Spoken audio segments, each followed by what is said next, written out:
Hello and welcome to Theology Unleashed, the channel where Eastern theology meets Western skepticism. Today I'm very excited to be hosting a discussion between Amos Wollen and John Buck. So a while back, Amos wrote a blog post where he presented some philosophical arguments which are in favor of some Hindu positions, and John wanted to have a discussion or a debate about some of those points, so that's what we're doing today. So Amos and John, thanks for coming on. Thank you. Thank you. And I think we'll be short on the bios, but Amos is a philosophy student and John is a philosophy hobbyist. There's a little bit more about them in the descriptions and links to some of their stuff. And so the format today is we've got 20-minute openings each, but they're staggered with a 10-minute rebuttal directly after each opening instead of later on. Then we'll have back and forth dialogue, and we'll make some time for a Q&A at the end, and then 5-minute closings after all of that. So, yes, we'll move right into Amos's opening. Okay, thank you. So I should preface this with two things. First, I'm not myself a Hindu, and second, I know embarrassingly little about the Hindu philosophical tradition. These are all arguments that I came up with after about 5 days of thinking about Hinduism based on vague Wikipedia research about the religion. I tried to kind of restrict the things I'm arguing for to claims that are widely accepted within the Hindu tradition and not specific schools of Hindu thought. And so hopefully my case can have broad appeal. So analogous to C.S. Lewis's mere Christianity, what I'm going to try and defend is a kind of mere Hinduism. It might be heretical in some respects, but I think it broadly captures the spirit of what's going on. So I'll start with just two demographic points for why Hinduism should be taken seriously. Okay, so John and I both agree that God exists. And so we had this question, if God loves us, what kind of world would we expect to live in? Well, presumably because God's omniscient, he knows things about us and about how to relate to him and about the good in general that we don't know. And so a priori, we have some reason to suspect that God would tell us certain things, or at least introduce ideas into at least some society so that humanity has access to his truth. John agrees with that, and so do I. And so based on that, I think the fact that Hinduism is so big and so old is at least some evidence for Hinduism. Now, in one respect, in terms of size, Christianity wins out. Christianity is bigger than Hinduism. Hinduism is only the world's third biggest religion, but Hinduism is also the oldest religion. It's not clear which of these points is more important. But the fact that Hinduism is big and old is a point that counts in its favor. Okay, now to some more serious stuff. So first I want to argue for a recognizably Hindu conception of divinity. And so the way I'm going to be characterizing this is that there is a capital G God, who I'll think of as a perfect being, who creates or emanates or incarnates in the form of a vast plurality of lowercase g gods or devas. Okay, so I think there are two reasons to think this. One is more important than the second. I'll start with the more important one. So first, I think the hypothesis on which God creates all possible persons is the hypothesis that best predicts the fact that you in particular would exist. Okay, so you exist. If God only creates a subset of all of the possible people, it's a little bit surprising that you would exist. In fact, it's not just a little bit surprising. If you think that the set of all possible people is a very large infinite, then even if God creates a small infinity of people or only creates 10 billion people, then the probability that you in particular would be one of the lucky people who exist is going to be 0. Okay. And so that disqualifies lots of theories on which God creates. That disqualifies basically all theories on which God creates only a subset of all of the possible people. By contrast, the hypothesis on which God creates all possible people predict your existence in particular with probability 1, right? Because you're one of the possible people. And since you do exist, if you're a theist, that gives you reason to update in favor of the view on which God creates all possible people. Now, strictly, this principle only gives you reason to think that God has created all possible people who you yourself could be. But I think the simplest version of this hypothesis is one on which God creates not just all of the kinds of people who you yourself could be, but all possible kinds of people, including kinds of beings who you yourself could not be. Why is this? Well, because there's no plausible story of why God would only create beings with your evidence, right? But there is a plausible story of why God would create all possible people, namely because that's how he could create an unsurpassably good world. It's good to create someone if they're going to live a good life, and God could ensure that anyone lives a good life. And so, for any possible person like that, there's a plausible story of why God would be motivated to create them. But okay, if you accepted my argument thus far, then I think you should accept that God has created a vast plurality of extremely powerful, extremely knowledgeable, extremely good beings, beings who have those properties intrinsically, and who therefore satisfy the concept of a lowercase g God. And if you accept that, then you have a strikingly Hindu-looking view on which there's a capital G God who creates a vast plurality of lowercase g gods. Well, I think that because that's a hypothesis that predicts your existence best. Okay, so here's another quick argument for this conception of divinity. So in the tradition of arguments for the existence of God, there's a famous one called the argument from common consent. And the argument from common consent basically says, okay, well, if lots of people believe something, then prima facie, that's evidence that it's true, right? So if you've just been born and the doctor tells you 95% of people believe that Madrid is the capital of Spain, that gives you some prima facie reason to believe that Madrid is indeed the capital of Spain. But then you just apply this. People in history have just applied this to God. So it's like, okay, most people believe in a capital G God or a high God, and so prima facie that gives you a reason in a capital G God. But I think the application of this argument has been too narrow. So the argument does give you prima facie reason to believe in a high God, but it also gives you prima facie reason to believe in both animism and polytheism. And there's a blurry line between animism and polytheism. But the best kind of common consent evidence you can get is the kind of common consent evidence where multiple different societies have all converged on the same conclusion about a religious topic, right?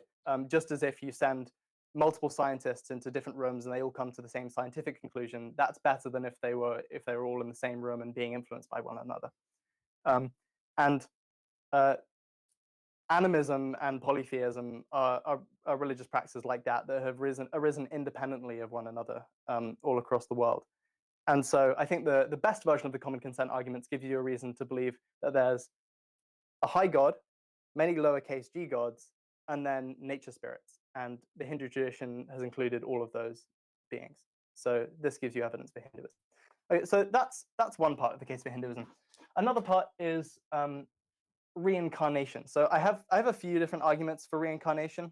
Arjuna, do you know how I'm doing on time? I want to know how many I can give. I started the timer a bit late, but probably 13 more minutes.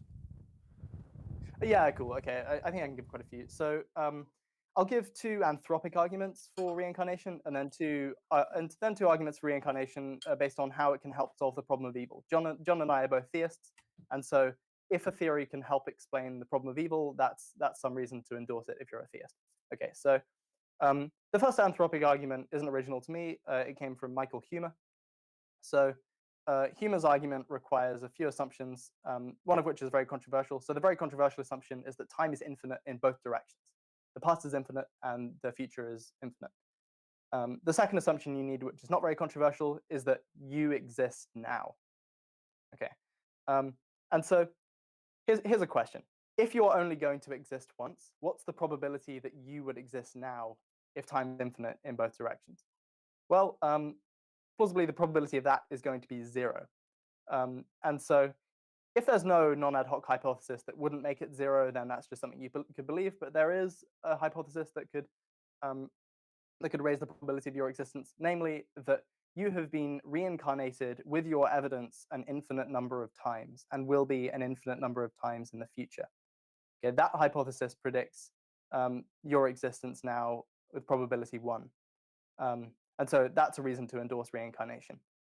The problem with that argument is that it assumes that time is infinite in both directions, and many people don't accept that assumption. So here's a kind of anthropic argument that doesn't make this assumption. I'm not quite as confident that it works, but I think it probably does. It comes from Matthew Adelstein. So the argument is basically, okay, if you've been reincarnated an infinite number of times, the probability that you would exist now with your evidence is higher than the probability that you would exist then the probability that you would exist now with your evidence would be if you only ever existed once or were only reincarnated a finite number of times. This argument didn't assume that time is infinite in both directions. It just said, okay, given that you exist now at this time, that raises the probability of theories on which you've existed at more than one time with your evidence. And there's no limiting principle on this. You should just think you've been reincarnated an infinite number of times with your evidence. Now, one problem with this for Hinduism is that it contradicts moksha. So moksha says, like, eventually you will escape the cycle of rebirth, and this theory says that the cycle keeps on going. I think the best I can do is just to say, okay, moksha might just be a very, very long period of time. Eventually, you'll escape it, but it's so long that it makes sense to think of it as as like an eternity, right? And it's still a goal worth pursuing. So I think that can kind of make sense of the way that Hindus think about moksha, even though it contradicts one aspect of it. Okay, here are two problem of evil based reasons to believe in reincarnation. So one reason is that reincarnation entails pre-existence, and pre-existence is the best solution we have to the deontological problem of evil. So the deontological problem of evil basically says, okay, even if there's some greater good that God can get by putting us through a world of suffering, how is it permissible for him to use us as a means to that end? It seems like it's not. And I think the only good solution to the deontological problem of evil is to say that we pre-existed our earthly lives and consented to God allowing evils to befall us for the sake of greater goods. We didn't consent to the evils themselves, but we consented to God allowing the evils. And we can talk about maybe a bit later in the discussion period about whether that's a good theodicy in general. But if it's right, then reincarnation just entails pre-existence, and so you get pre-existence for free. That's one reason to update in favor of reincarnation and against Christianity, because Christianity seems to not have pre-existence much in its tradition at all. A few theologians, Origen, David Bentley Hart, Bulgakov, have endorsed it, but it's not a popular view. Okay, here's one more problem of evil-based reason to believe in reincarnation. So if you think that God exists and is allowing evil, you'll probably think, okay, he's allowing it for the sake of some greater good, and that the greater good will accrue to the people individually who he allows evils to befall. But now this sort of generates a puzzle, because we see that some people suffer way more than other people.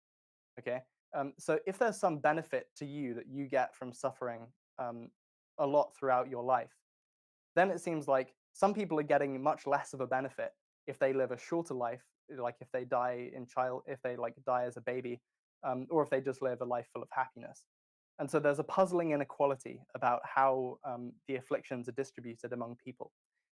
Now, one way you could solve this is to say, like, we pre-existed and our karma was why we got different lives, but that would just be to concede the karmic model. And so, yeah, I think people who think we only live once and who are theists have a puzzle of explaining why there's this inequality of afflictions in the way they're distributed. But reincarnation can solve this, because you can have multiple lives, and then people who lived the life of a king can live the life of a peasant, and you can get everyone to live all of the different kinds of lives that it's possible to live, and so the inequality problem is resolved. Okay, here's one more thing to say. So Hindus believe in karma. That's an important thing to defend. So I think conditional on theism, on reincarnation, and on retributive desert, we should think that karma is real. It's a law that God imposes for the sake of justice. Okay, so I've already argued for reincarnation, and John and I both agree at the outset that God exists. So what is retributive desert? Retributive desert is basically just a common sense view that sometimes when people make immoral choices, it's intrinsically good to punish them for its own sake. So not for the sake of any benefits that it might bring to society or for moral education and so forth.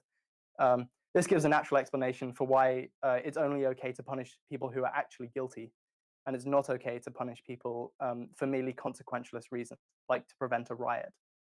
Like, you can't give somebody the death penalty to prevent a riot just because, like, the people in the city believe that this person is guilty even though they're not. So I think John and I both think that retributive desert exists. And so I think it's like kind of a moot point for the sake of our debate. So we both believe in that. Okay. But then if you believe in retributive desert, here's what you should think, right? So people do wrong in their lives, but they don't always get their just deserts in the lives that they lead, right? So some people die without being adequately harmed or punished for the sake of what they did. And so if you believe in reincarnation, then what you should think is that in future lives, God afflicts us with harms, punish us for the bad things we did. And if you believe in a kind of positive desert where virtue should be rewarded with good things, then he's also going to give us benefits too. So I think this is just like a prediction of theism conjoined with reincarnation and retributive desert. And also, you should think that God is going to give us the harms or the benefits that we deserve sooner rather than later. So he's not going to give it to us arbitrarily a million lives on. He'll probably give it to us in the next life or the life after that, as soon as he can, consistent with his other goals. Importantly, I'm not arguing that the only reason why people suffer harms in this life is because they deserve them for things that they did in this life or a past life, right? So my claim that karma exists is compatible with claiming that there are other reasons why God allows people to suffer. I think that's important because lots of objections to karma presuppose that the only reason why people suffer harms is that they deserve them. But that's not what my view says. Okay, so God exists. He created a vast plurality of lowercase g gods. We are reincarnated probably an infinite number of times. And there's a system of karma at play. Sorry, I just need to plug in my computer, otherwise it will die on me. Okay, so here are a couple more reasons to believe that Hinduism is true. So for one thing, ethics, right? So like plausibly, it's immoral to like kill and torture animals for the sake of trivial gustatory benefits to yourself. And ethical vegetarianism is like very prevalent within the Hindu tradition, but it's not very prevalent in Christianity. In fact, like it's nearly non-existent. So there have been Christians in history who have been critical of some of the ways in which, some of the excesses of the ways in which people treat animals. But there's never been a kind of solid animal rights movement within Christianity. And scripture doesn't seem to give a ton of warrant for thinking that on Earth right now we should stop torturing and killing animals for the sake of food. And I think that currently, currently our system of factory farming is the worst thing that humans have ever done. It's much worse than any genocide we've ever perpetrated. And so you would kind of expect the true religion to get this right, given that it's such an important moral issue. And Christianity is kind of silent about this, and Hinduism is not. So that's a point in favor of Hinduism. I don't think there's a ton more to say in Hinduism's favor. I think there are a couple of ways in which you can make arguments for Hinduism that piggyback off of arguments that are supposed to only support Christianity. So some Christians offer a priori arguments for why we would expect God to become incarnate, or for why we would expect God to be a trinity.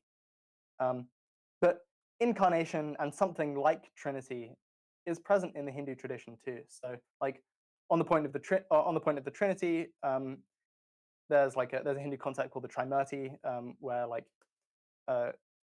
God has like three main personifications.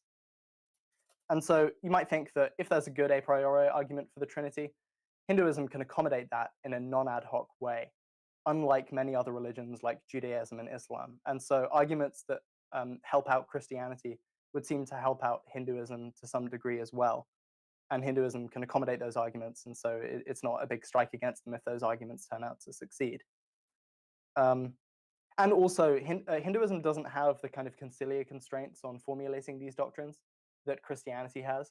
And the conciliar constraints impose sort of severe logical and metaphysical problems, which philosophers of religion in the Christian tradition have been trying to figure out for a very long time. And there's no real consensus on how to solve them. And some people think that they can't be solved, right? You have people like J.C. Beale saying that Christians should just accept that the Trinity and the Incarnation are literal logical contradictions, but true ones. And so these are real and serious problems. And Hinduism doesn't have the conciliar constraints that would generate the logical and metaphysical problems in a way that Christianity does. And so, similarly, you have arguments for incarnation, a priori arguments for incarnation in the Christian tradition. People like Richard Swinburne have defended these, and I think John will defend them as well. I'm inclined not to think that these arguments do succeed, but if they do, many Hindus believe that there are incarnations of Brahman, right? So Hinduism can accommodate this in a non-ad hoc way, and you might think that it can accommodate it even better, right? Because plausibly, if there is a good argument for the incarnation, it's going to be something like God was showing solidarity for us in our pain, and showing solidarity with us in like our diversity of suffering. But because in Hinduism, if you accept incarnation, God has become incarnate in many different ways. He embodies like a greater diversity of creaturely experience in these incarnations. And so you might think that the goods of reincarnation are seen to a greater degree in Hinduism than in Christianity. So that's kind of why I think Hinduism is more plausible than Christianity. Cool, thanks for that. Are you getting ready to have some chow mein? Get your chopsticks. Wait, where? You got your chopsticks out. Oh, yeah. I wasn't sure if that's just like something you were using to articulate a point. I didn't even notice what I was doing. I think I was using it as a fiddle toy. Yeah. Cool. All right. Thanks for that. Now we're moving to John Buck's 10-minute rebuttal. So I'll get the timer ready, but you can get started. All right. Yeah, hold on. Let me switch you guys over to my other monitor. That way I can see you when you have the timer up. Okay, I'm ready. All right. Thank you so much, Amos. It's really great to be able to have this dialogue with you. I think Hinduism is a really remarkable religion that deserves intelligent defenders like yourself. And I'm just happy to have the opportunity to put Christianity up against it, since as theists, I think that Hindus are probably much better dialogue partners than atheists, at least on this topic of which religion, if any, is most likely to be true. I'm going to present the major objections I see with Hinduism in their doctrines of polytheism, karma, and reincarnation. I will then lay out my defenses to the Christian faith in support of the Trinity, the need for atonement, and the incarnation of God in the man Jesus of Nazareth. So, polytheism. Hinduism affirms that there are many gods, each of varying degrees of power or perfection. Brahman is regarded as the absolute reality most foundational to the world, and Brahman either manifests himself in the forms of lesser gods or creates lesser deities besides himself. Contrary to Hindu practice, I suggest that it would be impious to worship any deity less than Brahman, and even then, it would only be appropriate to worship Brahman if he was all good, all-knowing, and all-powerful, as God is classically understood to be within the Western canon. What is worship? Worship is whenever someone commits themselves entirely to a particular person or to a goal. Suppose a Vaishnava regards Vishnu as the only god that they wish to please, and so they will do whatever Vishnu wants of them, even if it meant giving up the thing that they love most in this world, out of obedience to Vishnu. They would be placing the entirety of their trust in another, subordinating their will to this god. But if Vishnu is not God, just a limited form of God, then he is either not all good, not all knowing, or not all powerful. That means that there are certain things that Vishnu can make mistakes on. Suppose Vishnu told you that if you follow them, you will attain moksha, or heavenly paradise. But unfortunately, Vishnu's power was limited such that they weren't actually able to save you in particular. Then you would have made a mistake in worshiping and trusting in this deity, since they couldn't fulfill their promises. This Vaishnava would have inappropriately given their entire life to someone who wasn't qualified to take leadership over them. More concerning will be the fact that these gods might differ in their moral perfection. Suppose Kali occasionally gets angry where her temper takes advantage of her, causing her to unleash her fury on undeserving victims. This god might still be praiseworthy in certain respects, like she's a good mother most of the time, but one should never devote the entirety of their life and will to someone like her who might do something morally wrong. For by submitting the entirety of your will to this deity, you are endorsing their bad actions. You should only give the entirety of your praise to someone that is entirely worthy of praise. But since these lesser deities aren't fully God, they can't be fully worthy of praise as Brahman or God alone is. Being different from God, they will disagree with God on some matter. And one should never disagree with God on any matter, so one should never subordinate yourself to any of these lesser deities. Now, that's not to say that none of these demigods actually exist. Even within Christianity, we think that there are angels, and there's some passages in the Bible that seems to suggest that there are some lesser deities of some type, such as when God tells the children of Israel, "You shall have no other gods before me." This seems to imply that there are other gods that one could put above Yahweh. So there's the logical possibility space, even within Christianity, to accept the existence of these demigods, so long as one recognizes that they should never be worshipped, as that honor belongs to God alone. Karma.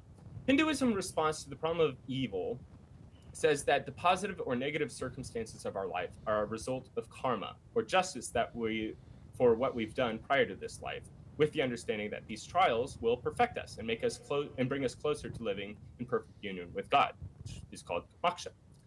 An immediate concern can be raised for this doctrine, though, in asking what should be done for those who are in bad circumstances. Karma would imply that the reason that anyone finds themselves in a set of bad circumstances is for justice to be enacted against, is because justice is being enacted against them. So if you're a just man and you see that someone is suffering, it would seem that you should not interfere. Otherwise, you would be acting contrary to what justice demands from them. Suppose you see a dog dying of thirst in a parking lot. You have the immediate impulse to share some water with the dog so as to relieve them of this struggle. But then you think twice. What if this dog deserves this feeling of thirst, since that pain will help them pay off their karmic debt and shall make them that much closer to attaining moksha? You would be caught up in what's called a moral paralysis, where you have an emotional impulse to do what seems right to you, but an intellectual barrier resisting that impulse. Now, of course, many Hindu believers would help the dog, no matter what.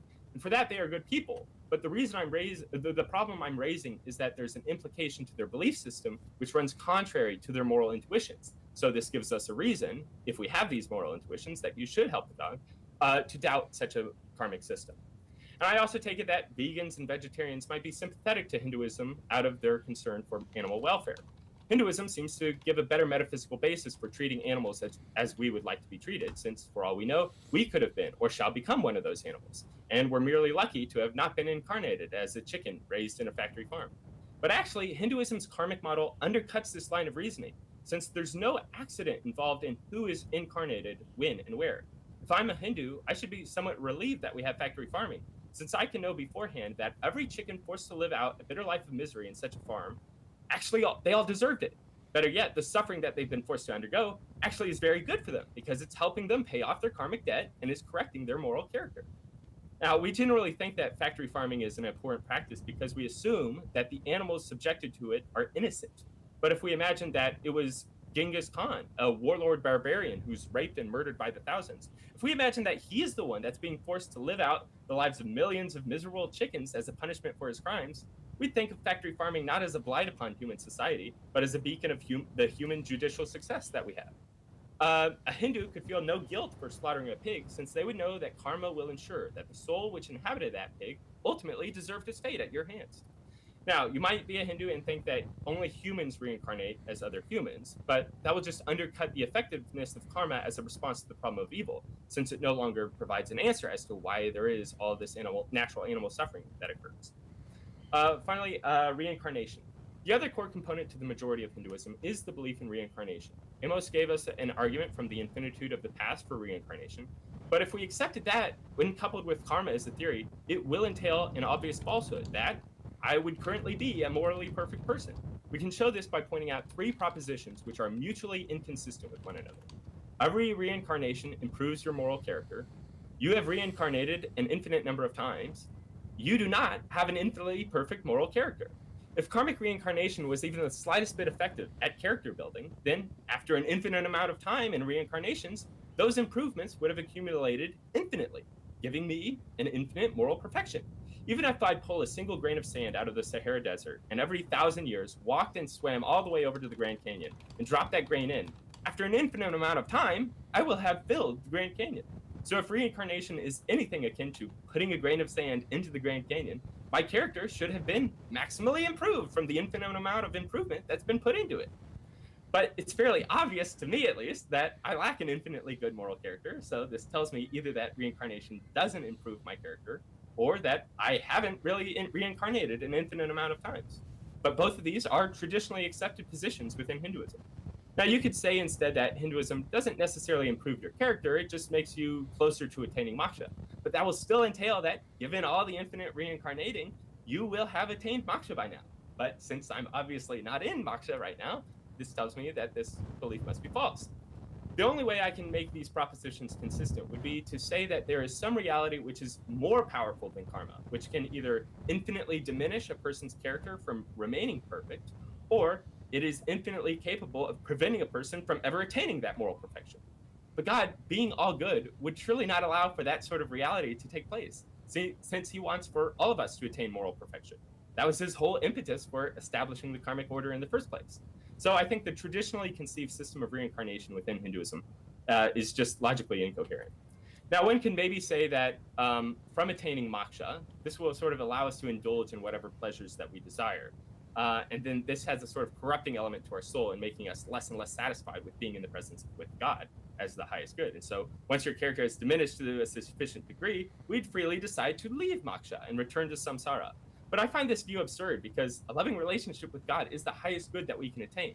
So if it was insufficient to satisfy us, we would be defective types of creatures, which God shouldn't have created. And another point is that on the Christian picture, there's only a single life of struggles and pain that is needed before one can finally attain eternal happiness with God. So it seems like Hinduism is just committed to a bunch more steps with all this reincarnating, but each step is like a lot less effective at actually getting you at the goal of finally achieving a sort of eternal happiness with God. If Hindus want to say that union with God is such a great good, then they'll either have to reject the infinitely cyclical nature of time or deny that karma reincarnates us in any way that benefits our moral character. Okay, that's my rebuttal. Okay, cool. And then I guess it's you again for your 10-minute opening. I hadn't thought about that. 10-minute or 20 minute? Sorry, 20-minute. Yeah. I hadn't thought about it, but this 4-minute. We get 30 minutes in a row of John. Yeah, but at least Amos gets the opening and closing. Yeah, that's true. I Yeah. don't know. What's better, not non-stop talking or opening and closing? Right. All where right, is it? I'm ready. Cool. Yeah, you can get started. I'll get the timer up in a second. All right. The case for mere Christianity. I will be presenting a stripped-down version of Christianity to get at what features are most relevant to religion, and defending primarily that. I'm defending the core proposition: the second person of the triune God has become incarnate as the man Jesus of Nazareth, and has died for the sins of humanity and for our salvation. Now, this is a complex proposition, but I'll break down each of its parts. Accepting this formulation is sufficient for coming into agreement with the majority of Christians, and disagreement with most non-Christians, in fact. But I'm not saying that accepting this is a necessary condition for being a Christian, for at least being called a Christian, just a sufficient one. So I'll lay out an a priori defense of the Trinity, what I consider to be the Christian approach to the problem of evil, an expectation for some act of atonement from God, and the evidence which favors that said action has taken place in the man Jesus of Nazareth. Okay, so the Trinity. If God exists, then God would know everything that he could. One of these things that God can know will be himself, divine nature. But there are multiple ways in which one can know something.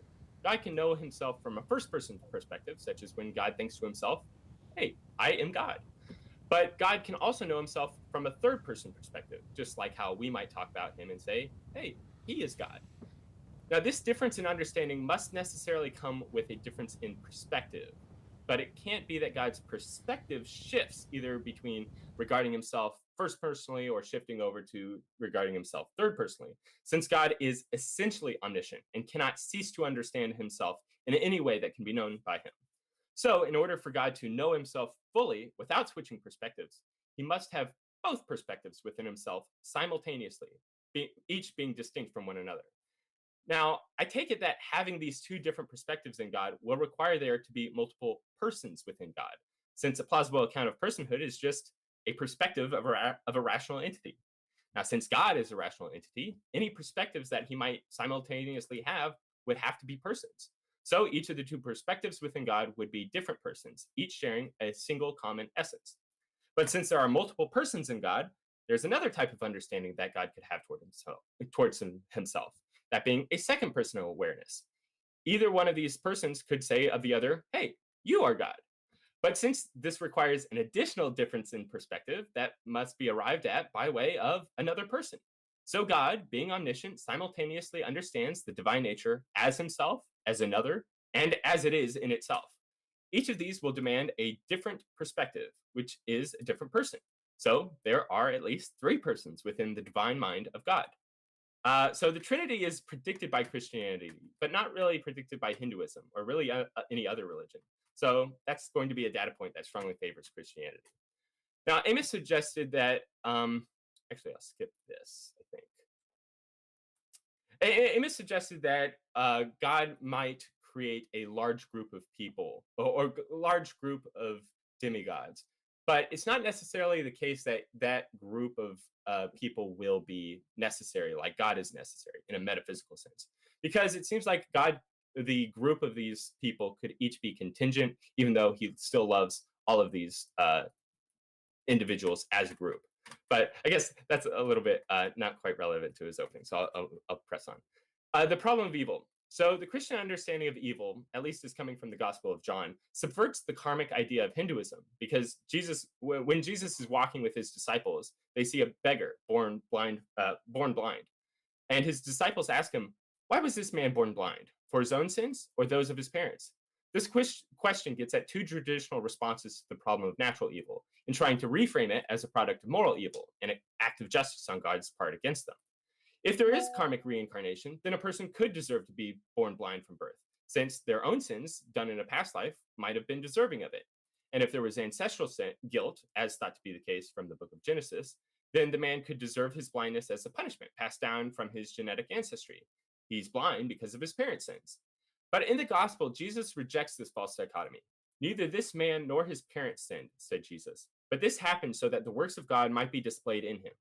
Then, rather than writing off the suffering of the man as being morally justified, Jesus heals the man, and from this, the man can now see him as the Son of God.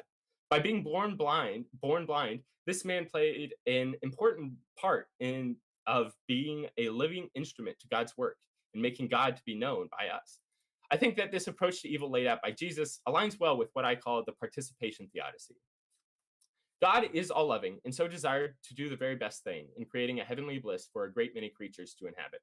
But because God is generous, he wanted the creatures that would inhabit this perfect world to be given the opportunity to help build it, as that would allow for more people to do the very best thing. But for them to help build such a perfect world requires that they initially exist in an imperfect world, where many bad things can happen for no reason. But at least their suffering in such a world can be compensated for by God's placing them after the fact into the ideal world after it's finally been achieved, so that they now may delight in the fruits of their labors and take pride in the knowledge that this world is the way that it is because of their contribution. So whenever we see someone suffering in the world, we don't need to be morally paralyzed by the fact that their suffering might actually be necessary for their eventual attainment of salvation. We could instead have moral license to help them where we can, and to put an end to their suffering, as that will bring the world closer to its eventually ideal state. Amos suggests that something more is needed for God to be justified in creating creatures such as ourselves in circumstances in which we will suffer. We must have consented to the sorts of suffering that we'd experienced beforehand, and Hinduism at least provides a means of securing this prior consent. A problem I see for this view is that it will remove the possibility for creatures to genuinely create new persons. I think that I began to exist about 28 years ago, and I think the cause to my existence was my parents deciding to have sex. If I actually existed prior to my birth, then my parents didn't actually do the good thing that I thought they did in creating me. So they aren't really as good as I might have originally thought. On this view, procreative sex doesn't actually add new persons to the world. It only shuffles them around. And if the location that they were at prior to their incarnation was actually being in the presence with God, then for a couple to procreate would be for them to take that soul away from God, positively harming them, since it's better to be with God than here on earth in the cycle of samsara. So not only is there less good being done in the world than we might have actually thought, there are more harms being done than that we are just largely mistaken about. This runs contrary to the common belief that life is a gift to us, since we don't choose out what gifts that we're going to have. This is just an objection I have with Amos's pre-existent consent theodicy. Another worry I have with it is that it cheapens the suffering we endure, since we apparently chose to experience it beforehand. Suppose you hear a story of someone who risked their life saving a child from a burning building. You'd greatly admire them. Now suppose instead that this person you knew beforehand that the house was going to be burned down, and that they chose to let it catch on fire so that they'd get the chance to risk their life in saving the child. You'd rightly be confused as to whether or not this person actually was worthy of praise, because their virtue didn't come from a genuine, spontaneous reaction to some trouble, but from a pre-planned story that they wanted to live out. For instance, there's a recent saint canonized by Catholics, Gianna Beretta Molla. She was an Italian woman who suffered illnesses in her life, and when she became pregnant in 1961, a tumor formed in her uterus, which threatened her own life and that of her unborn child. She decided to carry the child to term, knowing full well that it might threaten her life. The child did come to term, but there were complications during the C-section that led to Gianna Beretta Molla's death a week later. But her child, Gianna Emanuela Mola, did survive and was alive to see her mother's canonization as a saint in 2004. Now, I find this a beautiful story of self-sacrifice from a mother for her child. But if I were to learn that Gianna was like foretold of all that her life would involve prior to her own incarnation, I find this story like totally deflated. I think God, being all knowing and all good, will just have a much better understanding of what sorts of events we might retroactively approve of having gone through. Much better than we could, even in a pre existent state, especially since prior to living the life that we would go about living, we wouldn't really know what it would be like. So we couldn't give a strong, informed consent beforehand. God, on the other hand, is just in a much better position to decide on our behalf whether to create us into these circumstances or not. Atonement. So we humans are wrought with sin. By doing what we know to be wrong, this comes with various consequences. Our sin damages our character to make us more likely to do that wrong thing again in the future. We feel guilt for having done the wrong thing and shame, which isolates us from others. And when our sin affects another person, it damages the relationship that we had with them. I don't think that Hinduism adequately addresses all of these problems, perhaps only addressing the first. Since according to Hinduism, my misdeeds build up a debt against me that must be either repaid in doing good deeds to counteract the bad ones, or just by taking on suffering as a punishment. From this, our moral character is supposed to be made more perfect. But the guilt we suffer from never receives absolution on Hinduism. It just gets forgotten in the next life. And the shame we felt doesn't get ameliorated. It just gets removed in the next one. And the relationships that I might have damaged in one life, they're not restored. They're just left apart since you gain new relationships in your next life. From this, I find it hard to avoid a nihilistic attitude when thinking about Hinduism. I want my guilt not just to be forgotten, but resolved. I want my shame not just to be removed, but to be undone. I want the relationships that are broken not to be swamped by new ones, but to be strengthened. And I think God wants all this for us as well. God loves us dearly despite our sin, and so wants to help us resolve our problems. So if part of the problem of sin includes habitually sinful desires, a guilty conscience with which is recompense, the shame which alienates us from the love of others, and the relationships which are damaged from our misdeeds, God would certainly be in the business of doing something about all this. Now, God could remain separate from creation to do this, but since love is most effectively expressed through the love language of the beloved, I think we have good reason to expect God would make himself known personally to the human race as a fellow member of it. It's incredibly difficult to relate to an immaterial absolute foundation of the world. So if God desired for us to know that he still wanted us to be raised up into relationship with him, it would make sense for him to lower himself down to our level in order to tell us. In John chapter 8, there's a scene of a woman caught in adultery brought to Jesus. This is done to test Jesus, see if he follows the laws of Moses, which would require that she be beaten with stones until death. Now, as you can imagine, this would be a scary and very embarrassing ordeal for the woman because her sins have now been made publicly known to everyone. And so this shame would naturally lead to her sort of like avoiding eye contact by looking downwards. But what does Jesus do in this situation? He makes himself low to the ground to write in the dirt so that even when the woman's gaze is downward out of shame, he comes down to meet her in this and he advocates on her behalf. He suggests that the woman's sin is no different from all other sins, since they've all the people that have brought her there have damaged their relationship to God. He who is without sin among you cast the first stone. Eventually, all of the men who brought the woman left, and Jesus gently beckons her to go and sin no more. So, for God to ameliorate the guilt and the shame that comes as a consequence to sin, God would need to visibly forgive us and remind us of just how much he loves us, despite our sin and iniquity. Now, he could have done this individually as an inner witness to the heart. Whenever we repented for doing wrong, God silently telling us, it's okay, I still love you. But I don't think that this will adequately appreciate the depravity of sin. Whenever we sin, we commit an affront against our great maker and sustainer who's given us our life as a gift to live in accordance with his will. So whenever we sin, there's nothing we might do which would ever feel adequate to as a means of repentance. But maybe something God could do could feel more dramatic and appropriate for our sin.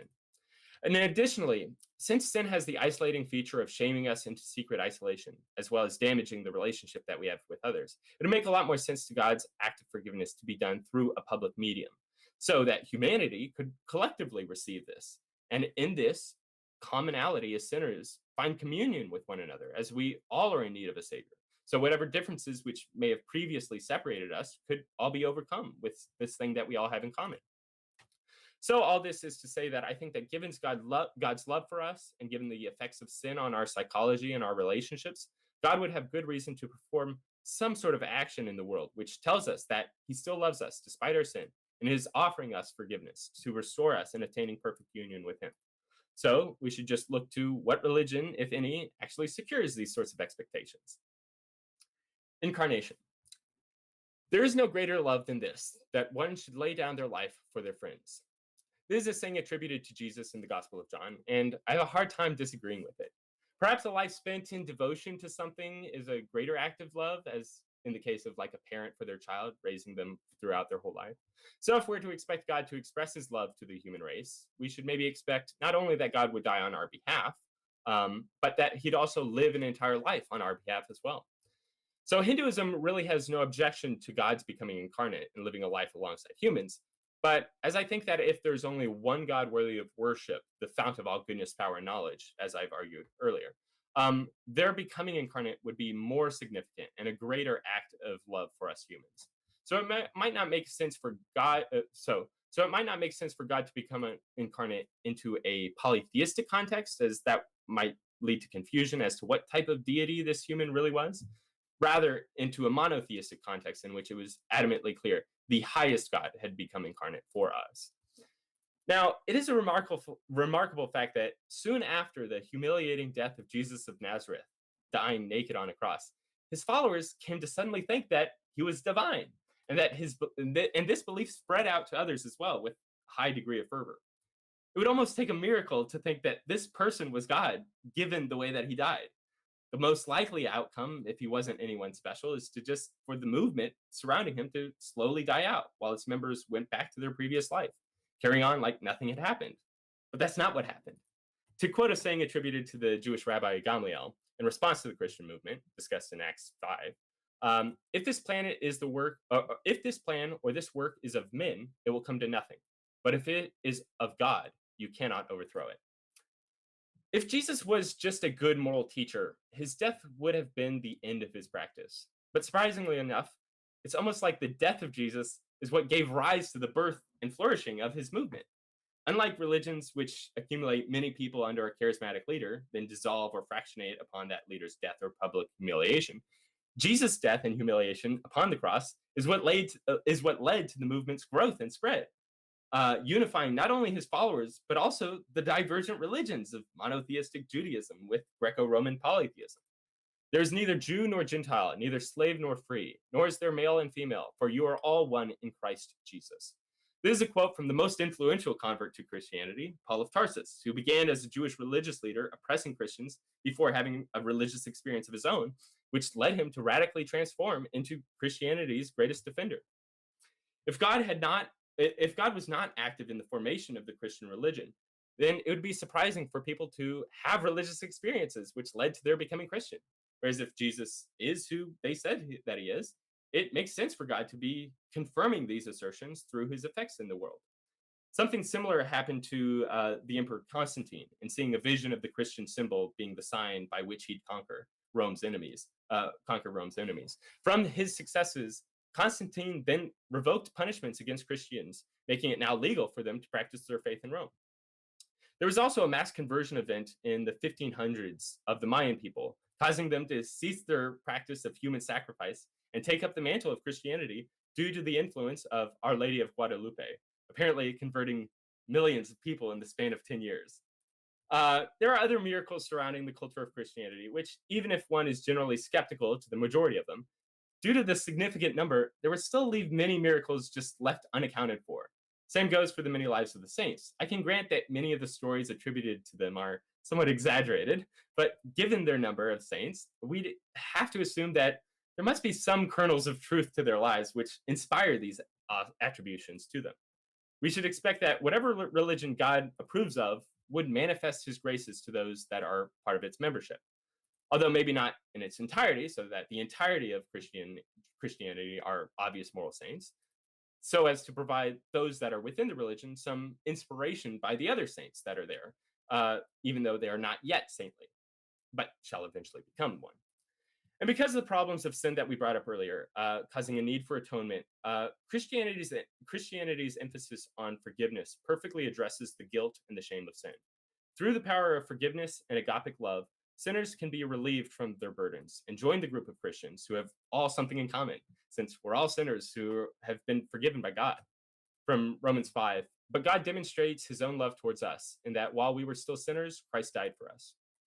If Christianity were false, the birth, growth, persistence despite persecution, widespread religious experience leading people to conversion, saintly membership, and the abundant number of Christians across the world, these would all be like incredibly surprising, especially given God's existence and desire for true relationship with us.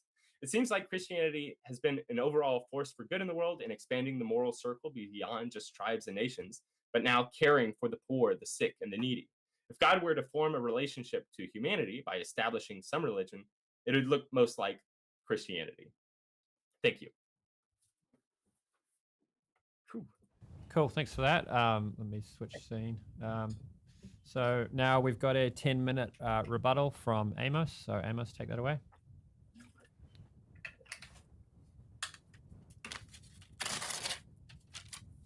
Hey, cheers, John. Thank you for that. I'll just go through to the points you made and see if I can address all of them. So you started off by giving an a priori argument for the Trinity, which sought to derive Trinitarianism from God's omniscience. So, first of all, as I said before, I think that Hinduism could accommodate a successful a priori demonstration of the Trinity in a non-ad hoc way. And so this wouldn't be a major L for Hinduism in the way that it would be for Judaism.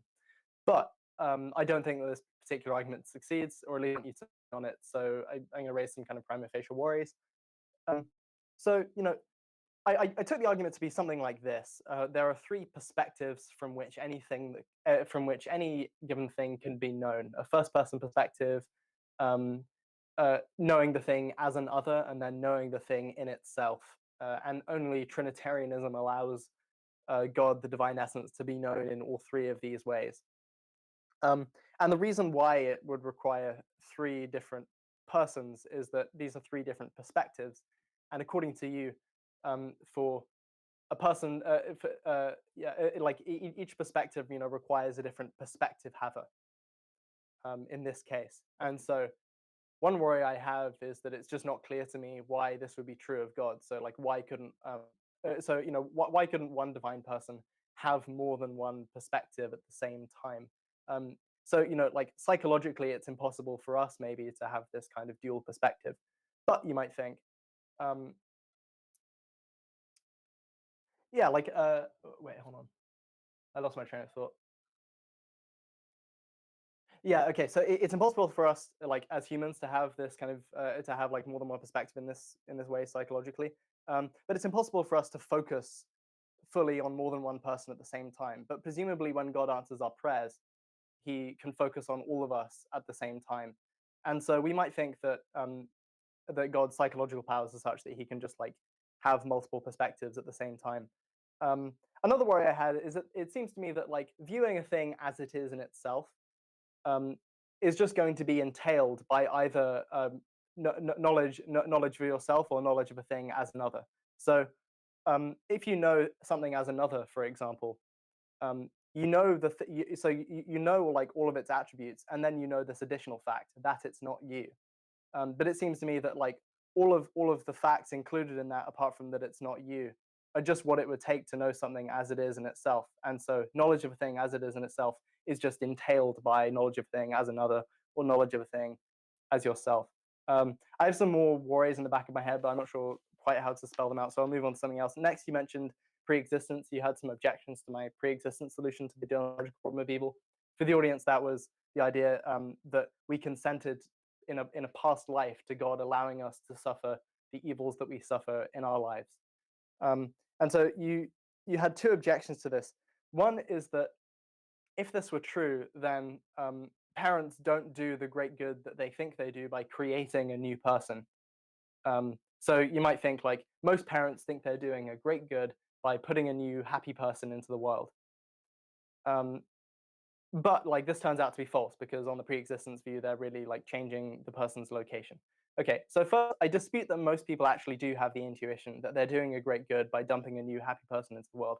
I think pre-philosophically, most people start out adhering to something called the person affecting view, which says that while it's good to while it's good to make someone happy, it's not good in itself to create a happy person. That's neutral. When you ask people the reasons that they had children, they'll list a whole bunch of things having to do with themselves about how it contributed to their having a meaningful life, blah blah blah. But one thing that almost none of them are going to say, it was intrinsically good to put a new individual human on the planet Earth. I think that's not an intuition that most people have. Now, I deny the person affecting view, but like your claim rests on the fact that most people will have the intuition that it's actually good to create a new person. I don't think people have that. Second, I think I can still accommodate that the claim that it's good to reproduce. It's just not good in the sense that it creates a new person. So, like, presumably, there's some benefit to going through this life on anyone's view, and I can just say, well, that's the benefit that you do to them by reproducing. A second thing you said was that pre-existence like cheapens the suffering. So, if we consented to God allowing us to suffer in a certain way, then that's going to cheapen it. So, you give this example of like somebody who allows a fire to happen so that they can go in and save someone, and you might think, okay, that cheapens the virtue in that case. But a few things. So first, unlike the person in the fire case, they don't know immediately before that they're doing something that was pre-planned, right? Because their memory was wiped at the point of conception. So that's an important disanalogy. A second important disanalogy is that in the pre-existence theodicy, there's just no suggestion that they themselves pre-planned the events of their lives. It could just be that God told them, this is what you're going to do. Do you consent to it or not? And it could also be that God didn't tell them specifically what was going to happen in their lives. He rather just gave them a large option set and said, any of these happen in your life, do you consent to the entire option set? And if they said yes, he could put them through this life. And in that case, it wouldn't be pre-planned because he could literally like say all of the possible things that could happen to any person. Okay, so for those reasons, I don't think your objections to my pre-existence theodicy succeeded. So you gave an a priori argument for the atonement as well, which I thought was interesting. So the argument seemed to be that while the karmic model can expunge objective guilt, there's still a subjective guilt that never gets resolved in a proper way. So, like on the Hindu model as you characterize it, when people die, they never have a kind of emotional subjective resolution of their guilt. Rather, it's just wiped and they go on to the next life. And you seem to think that this was problematic. Okay, I don't think this is problematic.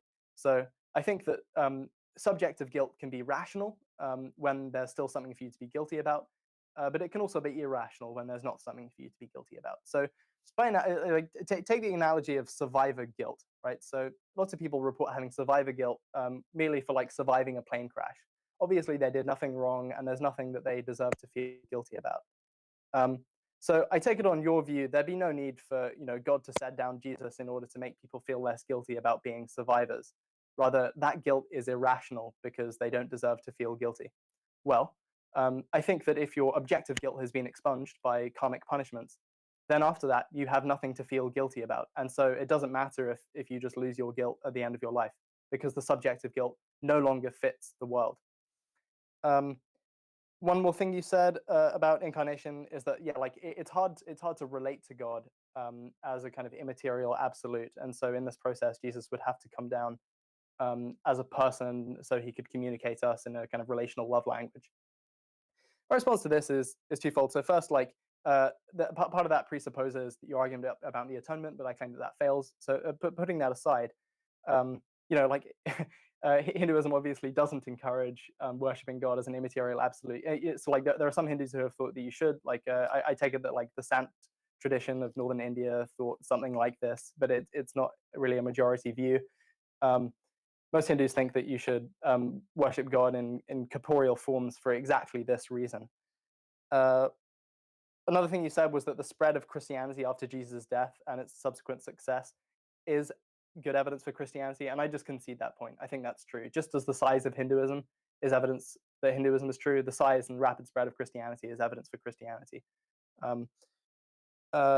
You made the point that there have been like a number of important political converts to Christianity through religious experiences, and that people have religious experiences in the Christian tradition.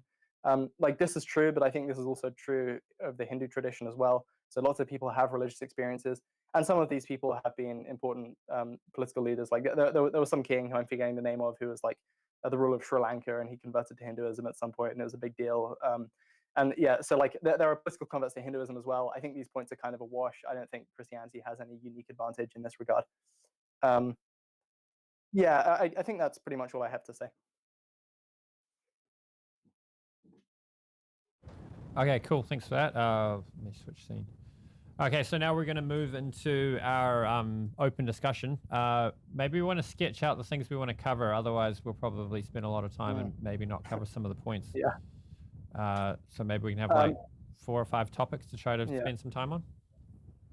Sure. Arjuna, how long do you want the discussion period to be? Because maybe you'll want to bring in Q&A and stuff. And yeah, let's say 30 minutes.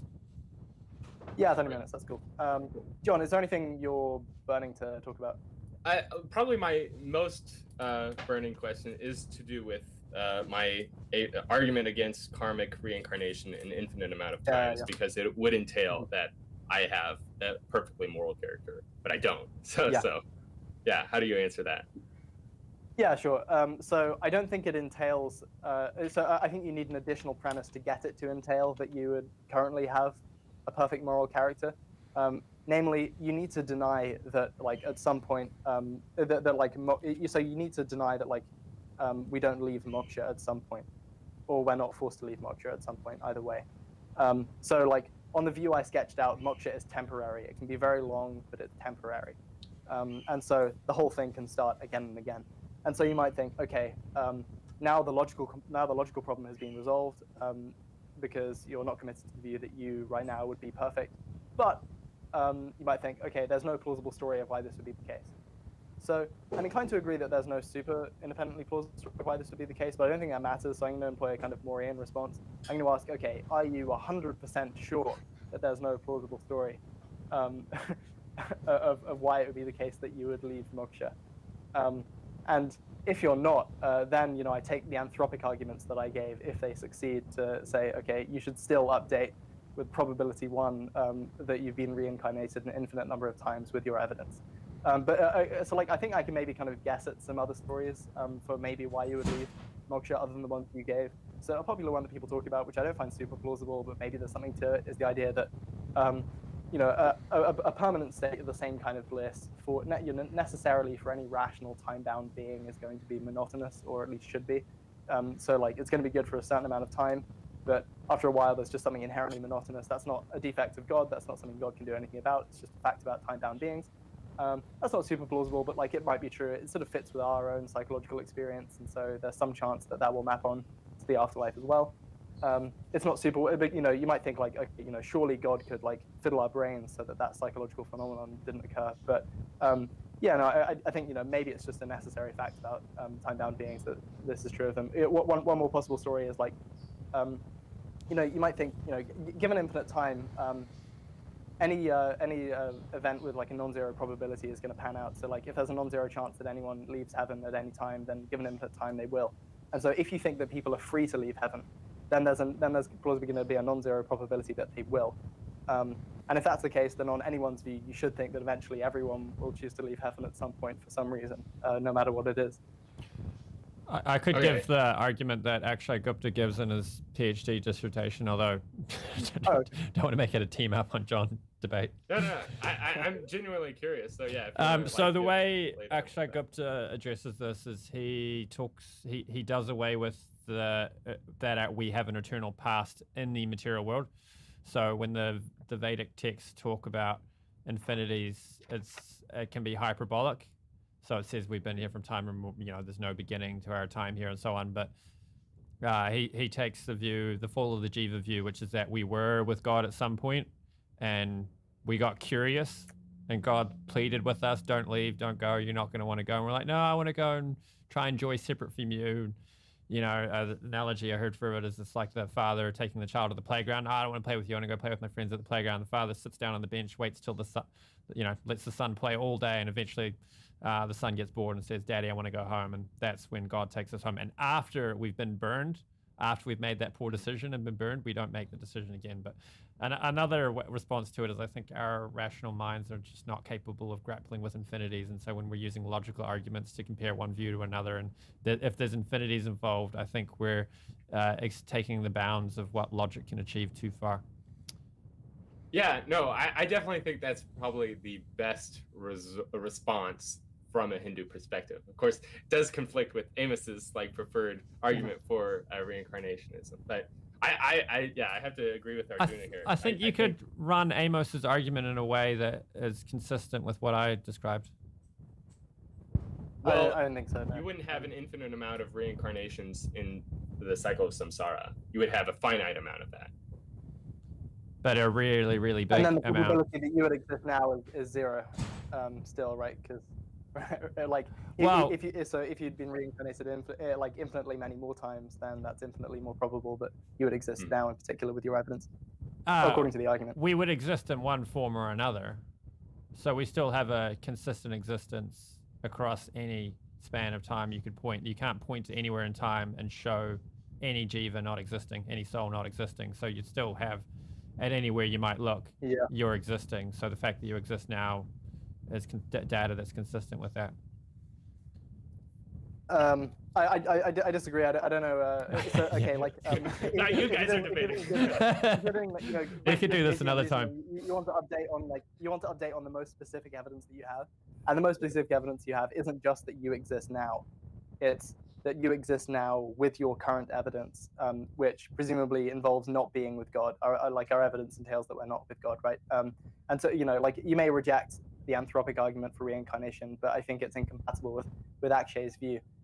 I should also note, like, although the anthropic arguments are incompatible with Akshay's view, my arguments to do with evil are fully compatible with his view that we've only been in the cycle for a finite period of time. So some of what I said is amenable to that kind of view.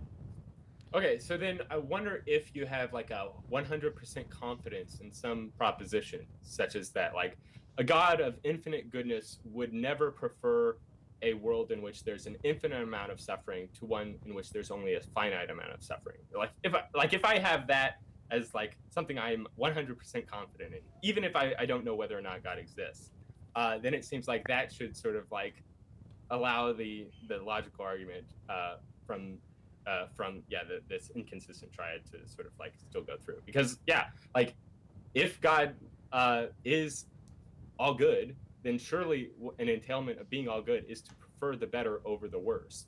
And if it's worse to have an infinite amount of samsara plus an infinite amount of goodness than it is to have a finite amount of samsara plus an infinite amount of goodness, then God should prefer the finite version, Arjuna's view. Yeah, right. So you're kind of Morian shifting my Morian shift. Okay. So the principle sounds good, that a good God would prefer a finite amount of suffering always and everywhere to an infinite amount of suffering, but that's obviously false. So like you can conceive of scenarios where obviously God would prefer an infinite amount of suffering to a finite amount of suffering, namely cases where all else is not equal. Yeah. Right. So like, when there's a difference in goodness, but if you have the same amount of goodness, infinite, in both cases, then I don't think those arguments will go through. Yeah, right. So like you might think that then there's going to be some good that's parasitic on the evils. So like just to make what we've been saying clear to the audience, right? So it's false that like worlds of infinite suffering are always less preferable to worlds of finite suffering, because you could have a world that's really good for 1,000,000 years, and then there's one pinprick after 1,000,000 years, and then it goes on, it's really good, then one pinprick, and if you just do that infinitely, then there's infinite suffering. But it's clearly much better than like some worlds in which there's only finite suffering, because you forgo all of that good.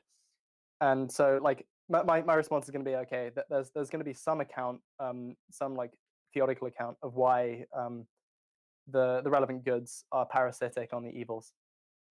And I think I could use your story, right? So okay, if it's good to participate with God to build a world that like culminates in us all being reunited with him, then surely it's better if we all do that again, right? There's something intrinsically valuable about the process. So why don't we just keep repeating it, because we keep getting the process over and over again? Like if it's not just the end state but the process that's intrinsically good, then why wouldn't we just keep doing it? Yeah.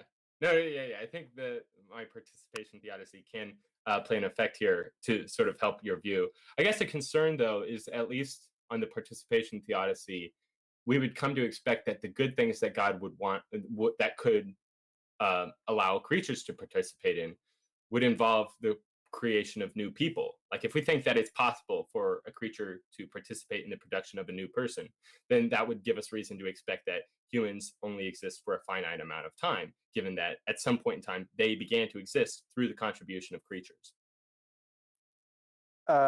Yeah, right. So then I think like your theodicy is going to have to be modified to allow for like people's participation not being the creation of creatures, but the relocation of creatures Yeah. when they conceive. Okay, should we move on and talk about karma? Yeah, Because like we could go on about this all day. Yeah. Yeah. So it seemed like both of your objections to karma presupposed that I was claiming that when something bad happens to someone or like a human or a non-human animal, that's always going to be explained in terms of their bad karma. But the view I was defending is just that karma is one reason why people suffer. And so I'm not invoking karma as a solution to the problem of evil. I'm just independently motivating it as a prediction of theism conjoined with retributive justice and reincarnation. And so I think that's one reason why people suffer. But then you can just bring in any other reason why you think God might allow people to suffer that you think is independently motivated from any of the theodicies that are out there. And I don't want to commit to any one, but then my claim is when you see somebody suffering, you still have a moral risk-based reason to help them. So just as in real life, if you see somebody drowning, it could be that they're a murderer, but you think, okay, just in case they're not, I'm going to save them, right? And so I'm envisioning a world just like that, where if somebody is drowning, it could be that they're suffering. It could be they're suffering because they deserve it, but it could be that they're not, and so it's better to err on the side of caution. If there's a karmic system, they'll get their just desserts eventually. I may as well help this person now. Okay, so because we're uncertain as to whether or not the suffering that a person is undergoing is a consequence of justice or is a consequence of some sort of gratuitous evil, I guess then that's going to just diminish the work that karma is doing in responding to the problem of evil by suggesting that there are some other sources of evil besides karmic justice taking place. So Sure. So it would seem like in order for this response to go through, you would have to include other sorts of responses making like the plausibility of Hinduism like diminish because you have to bake more into the picture. Yeah. Okay. Yeah, that's right. And so you might think that's going to like lower the prior of my theory because I have to invoke a whole bunch of theories. But I'm only going to invoke theodicy independently motivated, so ones that don't add to. So I wonder then if the theodicies that you're introducing are just going to basically do all the work that karma was doing in responding to the problem of evil. In which case, you don't really need karma anymore. You can just have the theodicy, and then. Sure. But my argument for karma was not that it helps solve the problem of evil; it's that it's just entailed by theism plus reincarnation plus retributive desert. Right. Okay. So then, here's a question: like whether or not karma is a better view than non-karmic views.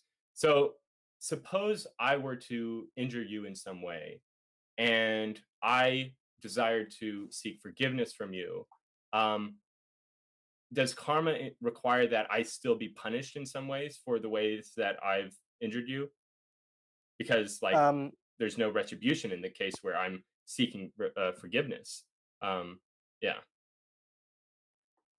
I'm not sure. I mean, so I think you could kind of have any view on that. I'm kind of open to the view that like I don't know if you repent and I forgive you, then there's no need for you to be punished at all. That seems to be how we think about that issue in everyday life. So yeah, like if I have standing to forgive you, then that might mean, and if I do forgive you and you repent and you're sorry and you make amends, then that might mean that you don't deserve karmic retribution in a later life. Right. So then it seems like if all of our sins could be ameliorated, I guess, through some sort of act of repentance, this would be better because it avoids suffering, but it still gets to that moral transformation, assuming that the repentance is coupled with a sort of like desire to no longer live in that sort of manner and going forward into the future. Yeah. and like hence the atonement, right? Yeah, Uh, yeah. yeah, right. Shall I give my response to that, and then you can Yeah, give a no. response? Yeah, yeah. That's great. Yeah, sure. So okay, like in the scenario you gave earlier, there were two elements. So there is repentance, but there's also forgiveness by someone who has standing to forgive. Um, and I think that God doesn't have standing to forgive every sin that people commit because not all sins were committed against Him, right? So um, if I murder someone, there's probably a sense in which I wrong God, and God can forgive me for that. But He doesn't have standing to forgive me on the part of the person I murdered. Only they have standing to forgive me. And so I think there are still going to be cases where sins don't get to be forgiven because the people who have the standing to forgive either die or like just choose not to forgive you, and then you're going to need to be punished. Yeah. Do you endorse any view of authority to where like somebody who has an authority over another person has the responsibility or the I guess permission to forgive somebody on their behalf? So an example I have in mind is like where a 4-year-old is playing baseball out in the yard and then he hits the ball and it knocks and breaks somebody's their neighbor's window. That child might not be capable of like seeking forgiveness from the neighbor, but I think the father would be granted permission to seek forgiveness on behalf of them, on behalf of that person. And then theoretically, some other homeowner could sort of grant that forgiveness. Or yeah, so I think there's a way in which like authority can be be a means in which the individuals that were wronged or who have done the wronging can sort of act on behalf of those individuals. Sorry. There would be an authority figure to do the forgiveness or the repentance on behalf of the others. So I'm wondering if any view like that is plausible to you, that like somebody could have an appropriate authority over another person so as to forgive on their behalf or to seek forgiveness on their behalf. Yeah. So sure. I think even like on any view where that is possible, the examples that are going to be used to motivate it are always going to be ones involving either children or people who are in comas or people who are mentally handicapped, not adults with rational faculties. And so like we might think, okay, the state has authority over adults with rational faculties because it has the right to tax people or whatever. Many people have this belief. Um, but yeah, so I don't think that the state morally has the standing to forgive morally every crime that's been committed against individuals. There's a different sense in which they can forgive them. They can say, okay, society isn't going to sanction you, so they can forgive you in the sense that you've wronged society as a whole, and then they can give you clemency or something. But I don't think they have the standing to like morally forgive you, even if the person themselves refuses. Right? There'd still be a part of your crime that goes unforgiven. And so I think in the case of adults with properly functioning cognitive faculties, this won't be true, even if it's true in the cases of children and the mentally handicapped, which I'm not sure about. Right. I guess one maybe other example would be like a case of a marriage to where like some like say the husband in a marriage is like completely inebriated and is doing really stupid stuff, and his wife is there sort of apologizing on his behalf. Would that be an appropriate use of her position as his spouse, or would it be inappropriate for her to be doing that? I don't think it's inappropriate. I mean, so I think you could tell a story of while it's appropriate, even if you didn't think that vicarious apologies, strictly speaking, ever worked. So you could say, okay, there's something that I'm apologizing for, like, I'm in charge of him. I'm responsible for his welfare. He's acted badly. I'm sorry. There's a wrong that's been done, and so there's a sense in which she can apologize.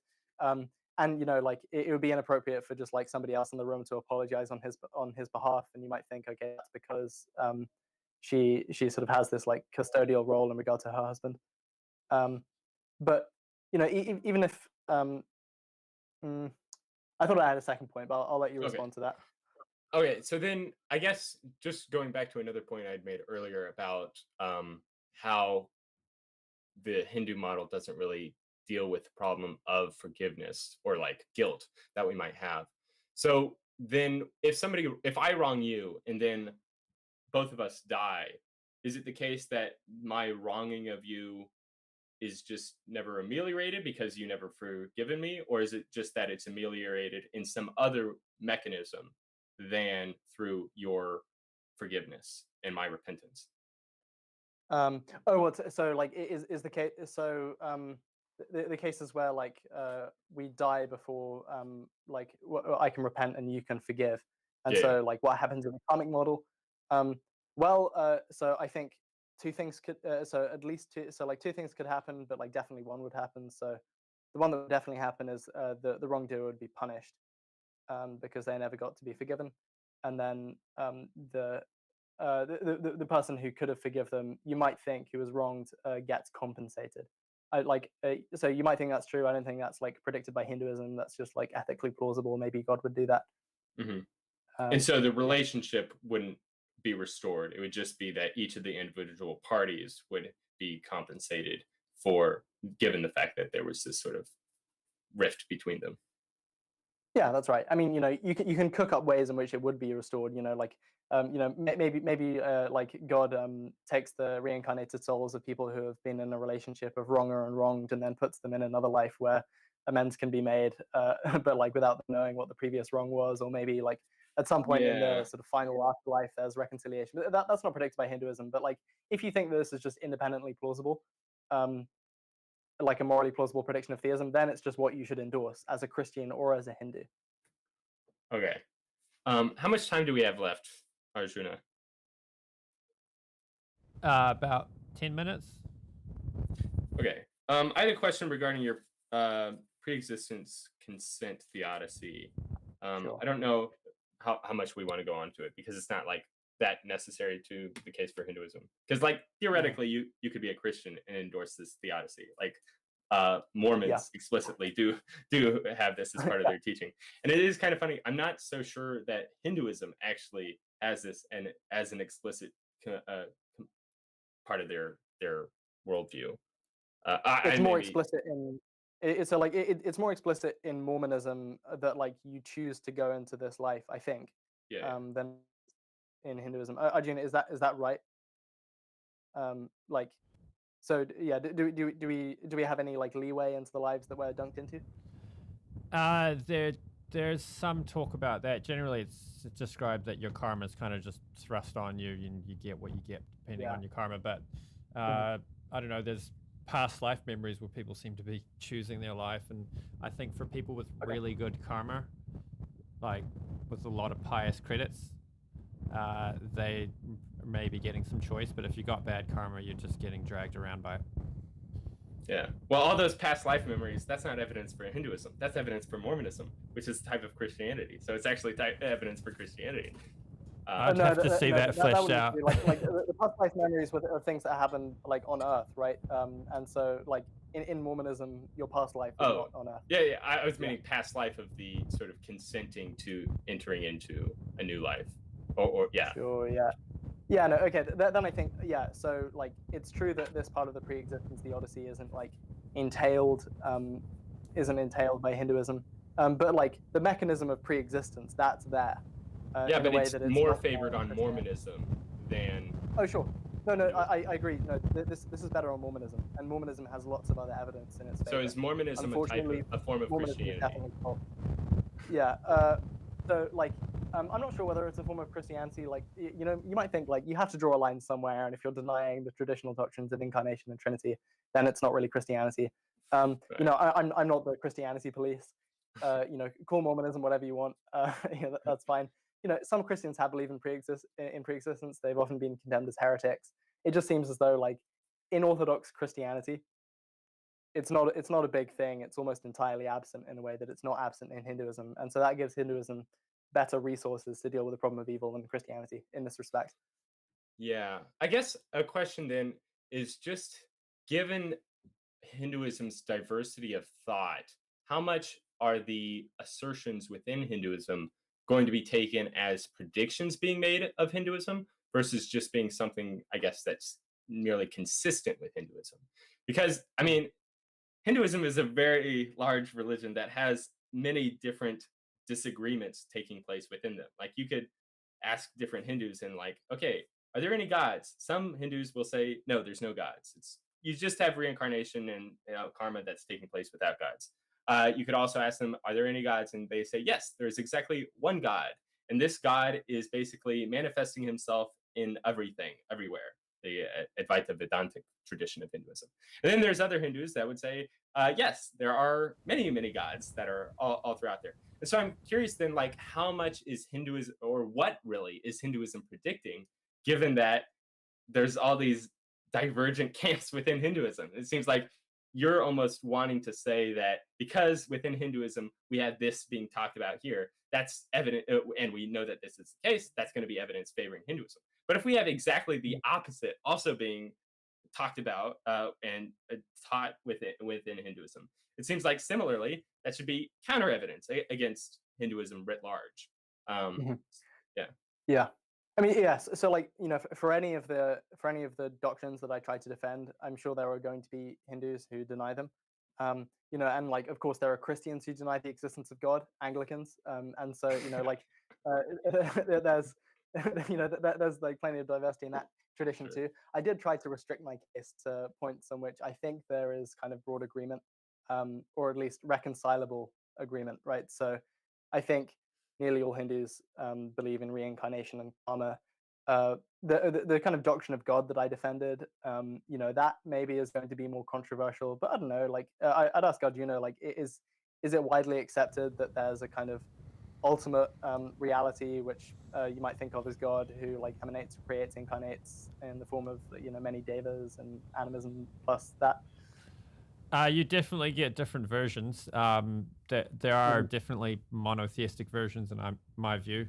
But I'd say there's versions that are something like Buddhism, where they think that the ultimate foundation of reality, they use the word God, so they make it seem like they're not atheistic, but really when they describe this God, they say it has no qualities, it's formless, there's no words, it's like, well, that sounds like, nirvana, the negative definition thing. Well, I mean, just like, you have a large number of Christians who say this, namely Catholics, who affirm the doctrine of divine simplicity. And so, like, if that's atheism, then billion Christians who are also atheists. And so this is probably an even bigger problem for Christianity.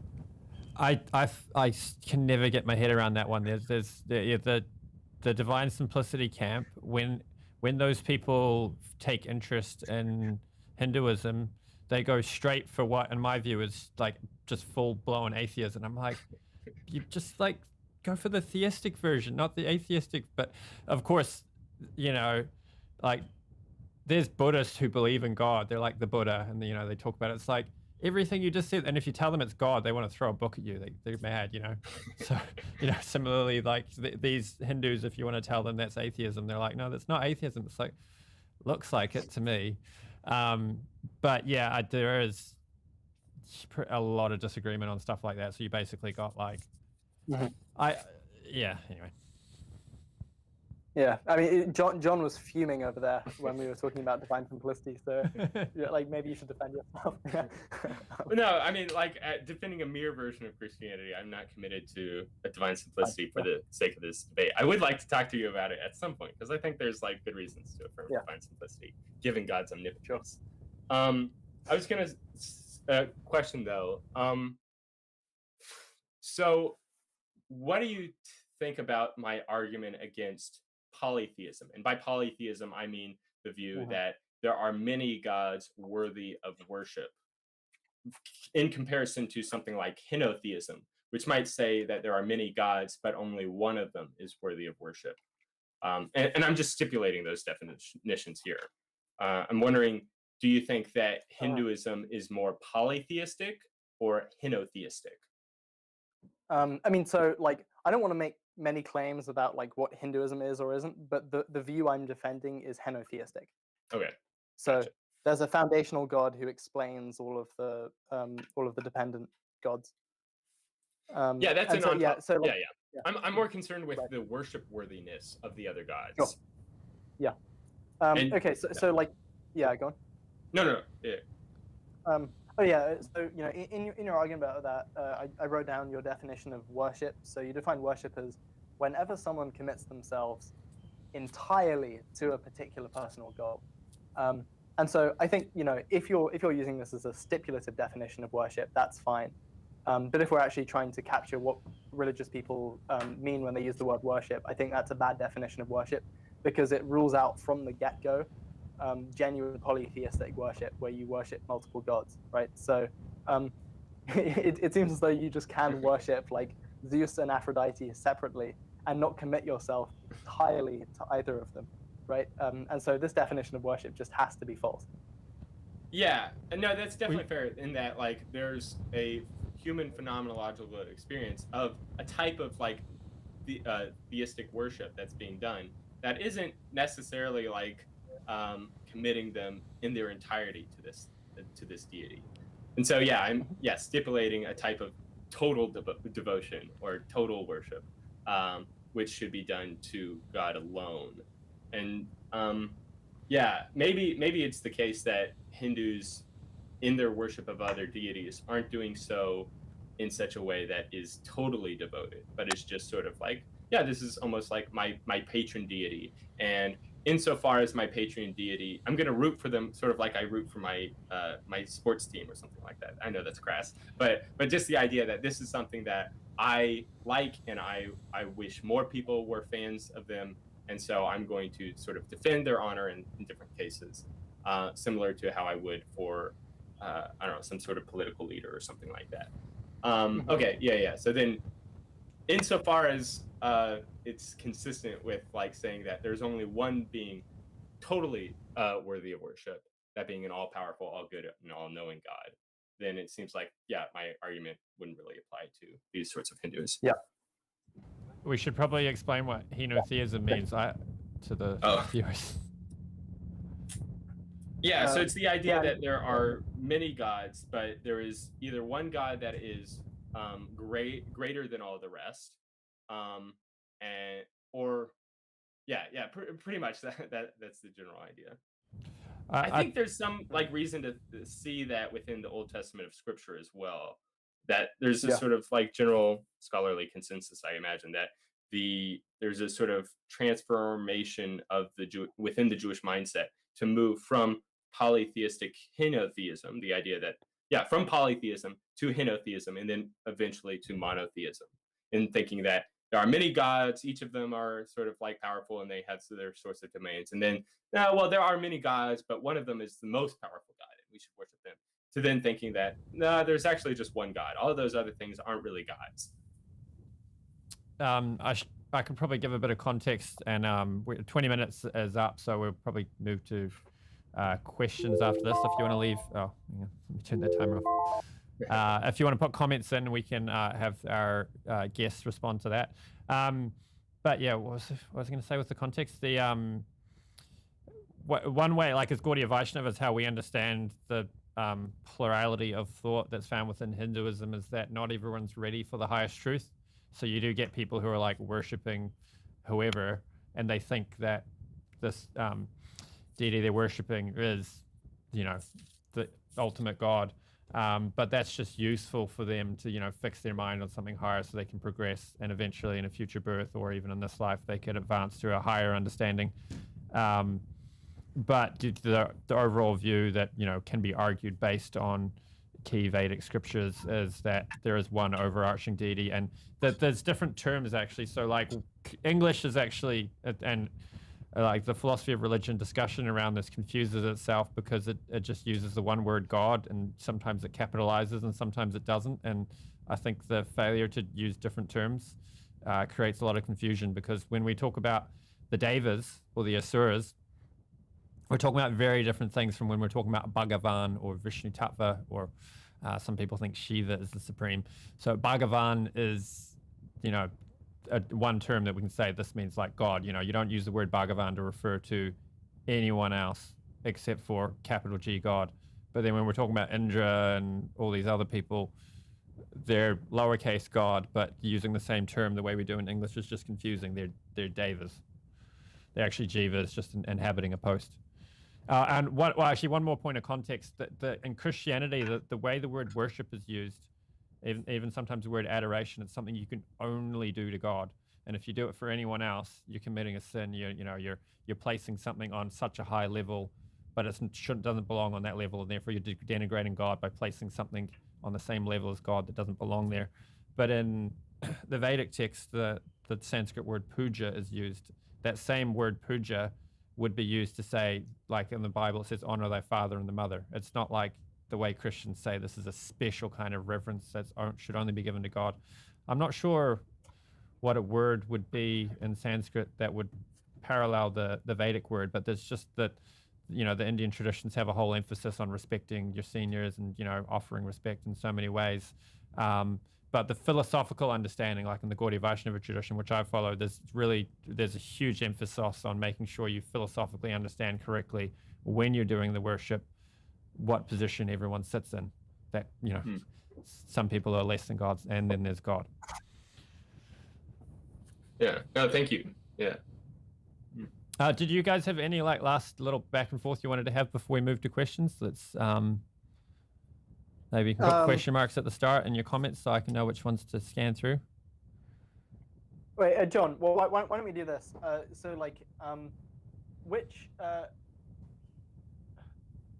Okay, do you concede that there's evidence for Hinduism, and how much? And then I'll say the same about Christianity. So which facts about reality do you think favor Hinduism over, genuinely favor Hinduism over Christianity? Yeah, no, I do think that Hinduism is a really remarkable religion, and I think it's probably the most likely sans Christianity.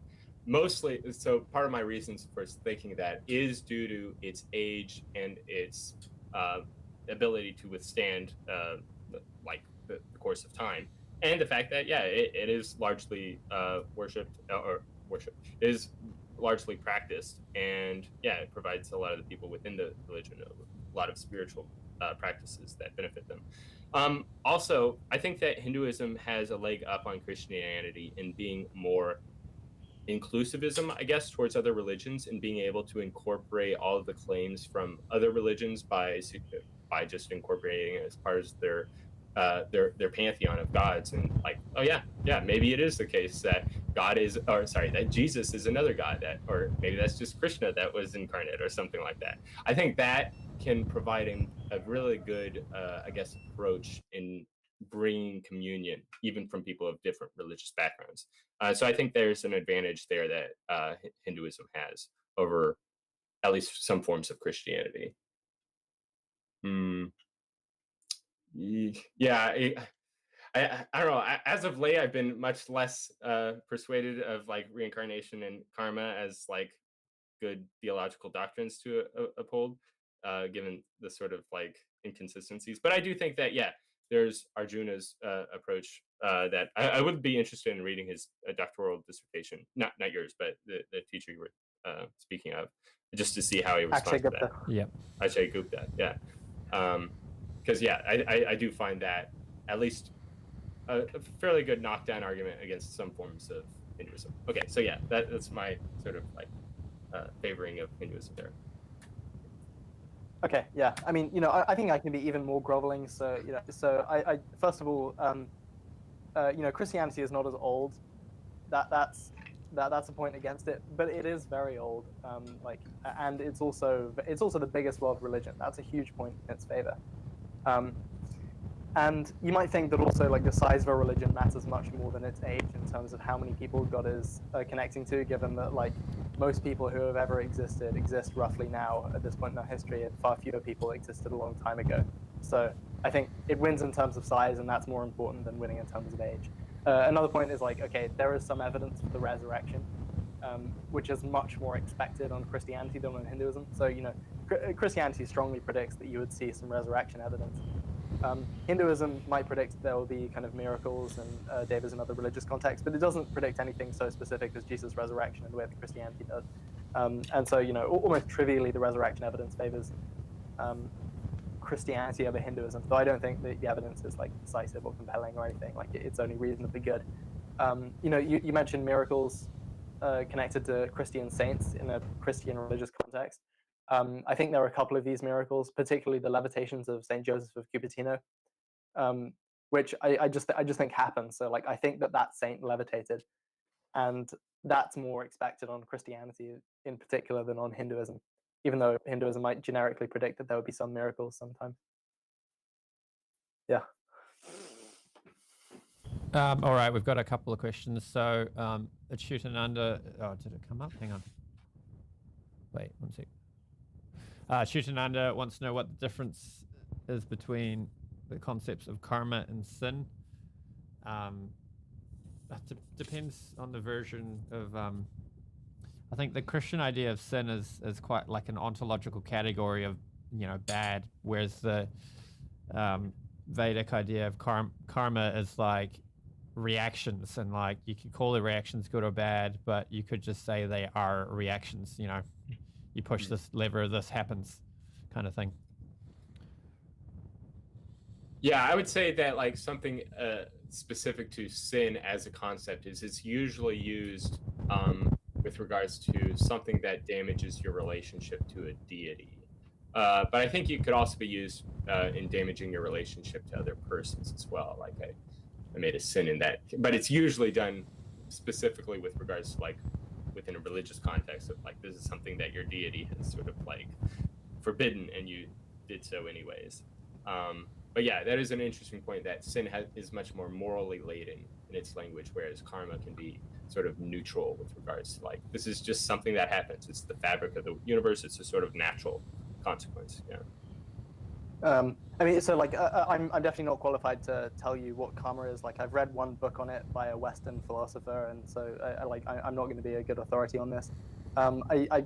There's a good book by Gary Anderson called Sin: A History, which talks about just like the development of the concept of sin in the Judaic and the Christian context, and then like right up until I think the early modern period. And there's like a turn in the latter books of the Old Testament and then through the New Testament, where sin is reconceived as a type of debt.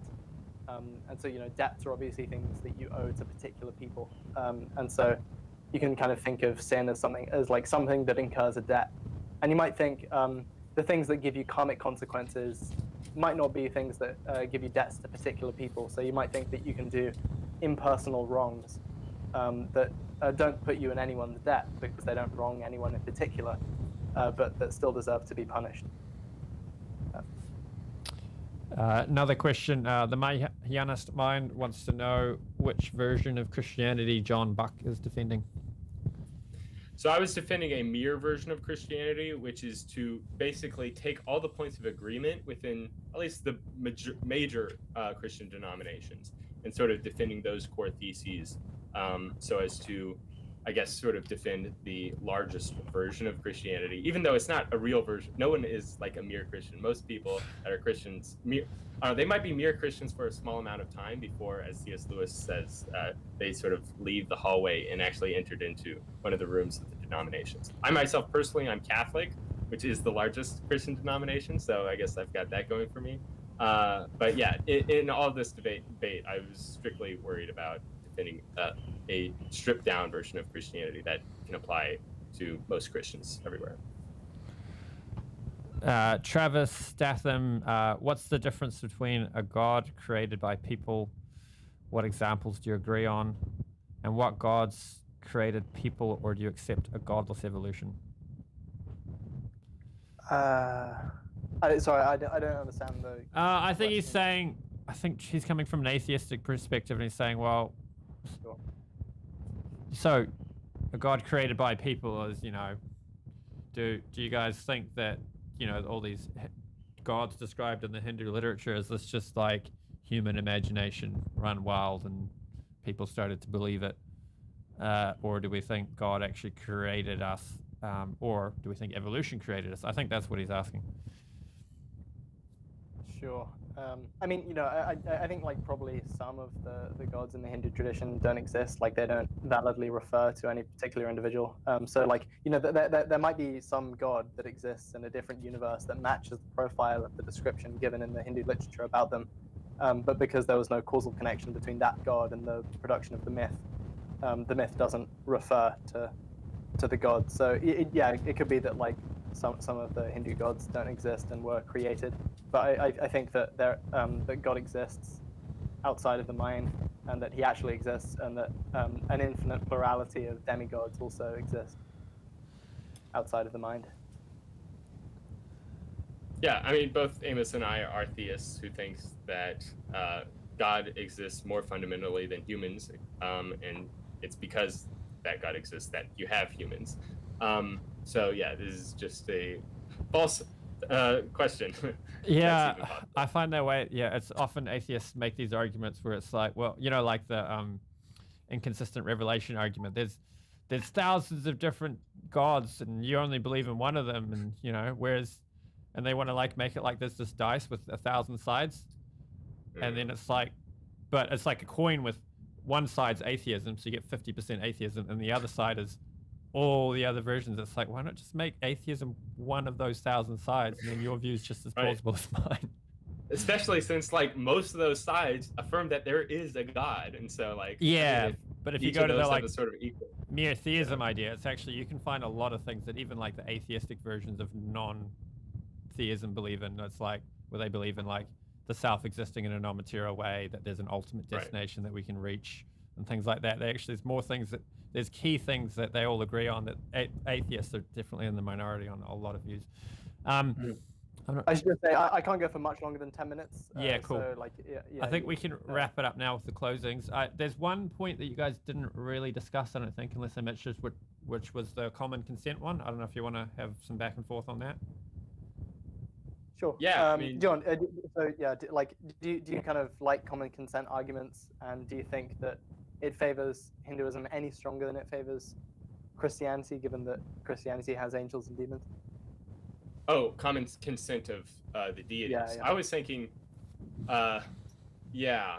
So let's see. I guess if common consent favors the plurality of divine beings, it should do even more work in defending the divinity of Jesus, I guess, given that like the largest religion is Christian, which affirms that Jesus is divine. And what's also fascinating is that the second largest religion is Islam.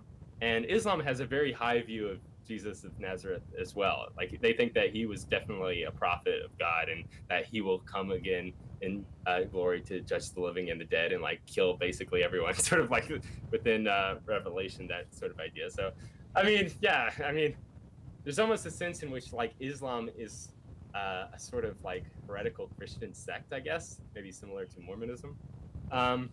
And so, yeah, if common consent sort of works to favor polytheistic views, then it would probably do more work in actually affirming, the two major religions' agreement on who Jesus was. Or at least that he was. There was something special about Jesus, something high. Yeah. Right. Yeah. I mean, yeah, okay, so I think, this is a common consent point in favor of Jesus. On the other hand, I think the strongest kinds of common consent evidence you can get are when individual societies that are geographically and historically isolated from one another converge on the same opinion. And we know, there have been studies of like hunter-gatherer societies that are geographically and historically disconnected from one another that converged, all of them on animism being true. And it seems like animism is not in the Christian tradition in a way that it is in the Hindu tradition. You can say similar things. Sure. Yeah, I guess it would be a question as to just how prevalent animism is within the Hindu tradition. Like, I definitely grant that it seems like on a lay level, most Hindus are animists, but at least there's a sort of general respect for the earth and for the trees and the rivers and things like that, and to regard them as sort of like these spirits of some sort. And I don't know if that's like inconsistent with Christianity. Like you could think that God sort of indwells the entire universe with consciousness throughout. I happen to think that, but if God is all good and he would be interested in maximizing good things, then he probably would sort of make some sort of form of panpsychism true. And so like I guess if panpsychism is a form of not pantheism, but of animism, then but I think I can grant your point that because if animism is very likely to be the case, given that there's such widespread agreement on it from independent sources, and Hinduism affirms affirms animism, then that's going to be evidence in favor of Hinduism, at least some extent of evidence. Sure. All right, cool. Do you guys still want to do closing statements? We can do quick ones, Yeah. Cool. Mine's gonna be very scattered, so I'll just sort of like go over some of the notes that I had written down while you were speaking before. So yeah, the idea is that Hinduism is very large and is older than Christianity. I think a reason to maybe think that to expect God to, I don't know, allow a religion to go through a sort of stages of development where it like transitions from one religion into another is to allow for the individual members of creation to actually participate in our theological understanding. And so I think that can give us some reason to expect that if there is some true religion, that it wouldn't necessarily be the oldest standing religion, because there would have to be some sort of precursor to that religion that was in its imperfect state, so that the members of that religion could be able to participate in the development of theological doctrine. That's at least an interesting idea that I've had that can maybe undercut the evidential chip that Hinduism age gives for it. Amos suggested that God would create all persons, and that's going to entail a form of polytheism. I guess it depends on how much we know about these persons that God would be creating. Either it's the case that these persons have certain essential attributes, like that they have the power level of X or Y or something like that, or maybe it's the case that they don't have these sorts of essential attributes. And I think either way, there's going to be kind of a problem for Amos, because like if Amos thinks that people can reincarnate as animals other than human, then it seems like the personage of a person isn't going to be essential to the type of thing that they are. Because like I could be reincarnate as a guppy, or I could be incarnate as a crocodile or something like that. So like all the features of me that I consider to be essential, like my ability to think rationally, or the fact that I have human parents and things like that, these aren't going to be actually essential attributes. They're just going to be contingent attributes. But it seems like his defense of polytheism from the great plurality of persons that God would create requires saying that there are some essential attributes to these persons, such as that they have divine qualities. So yeah, I think probably my biggest point is just to consider what would God likely do given his omnibenevolence. And it seems like if you have two views, one in which it says that there is an infinite amount of suffering before an infinite amount of pleasure or happiness, and then there's another view that has a finite amount of suffering before an infinite amount of pleasure or happiness, then you, if you're an all-good being, you should prefer the latter over the former. And I think that, yeah, I do affirm that God is all good. And so that gives me some reason to at least reject Amos's considerations with regards to infinite reincarnation. Yeah, okay. I think there's another problem with the consent based, or the pre-existent consent theodicy. I'll probably just talk about that later with him, because it's not pertinent, or it's not directly relevant to his case for Hinduism, just because I don't think it's like strictly entailed or a prediction of Hinduism that you would have some sort of pre-existing consent taking place. So let's see.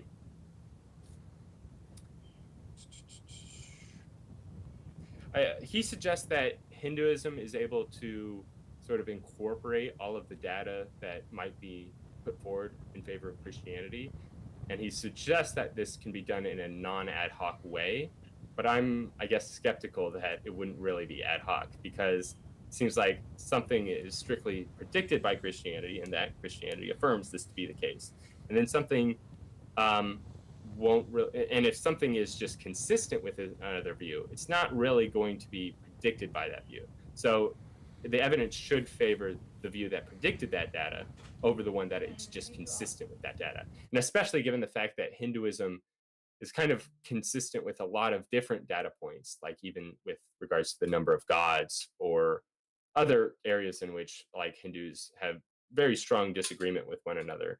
The fact that some particular sects of Hinduism affirm certain things that would be consistent with Christianity or the evidence surrounding Christianity is just not going to be very much evidence sort of favoring Hinduism writ large. So yeah, I'll finish up there.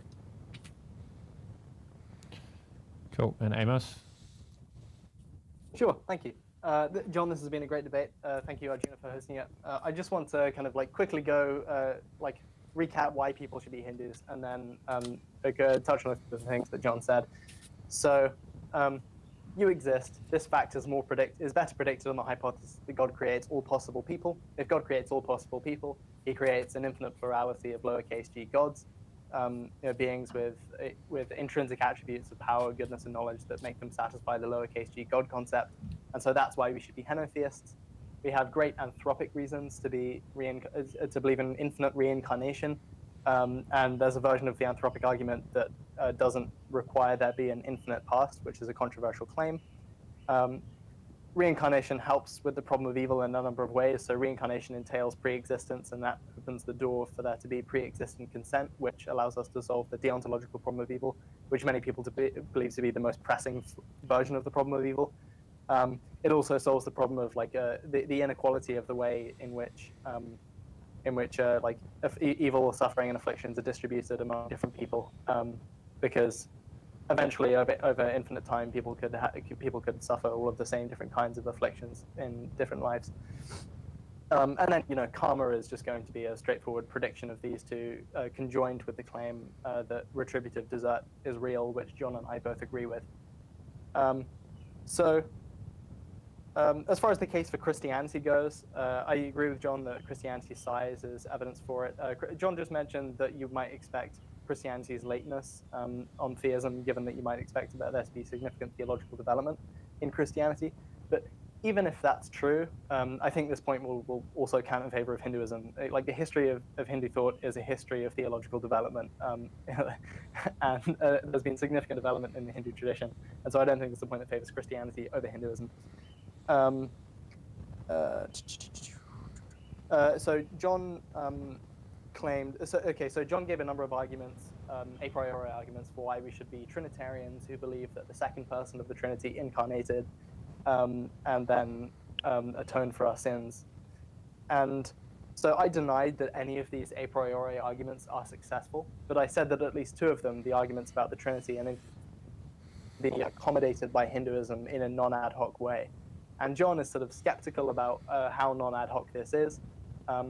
You might think if something is consistent with Hinduism, it's not a prediction of it necessarily, and so it will still be a much bigger win for Christianity. But my claim is not that like the Trimurti and there being incarnations of Brahman is merely consistent with Hinduism in the way that theism, you might think, is strictly consistent with Buddhism.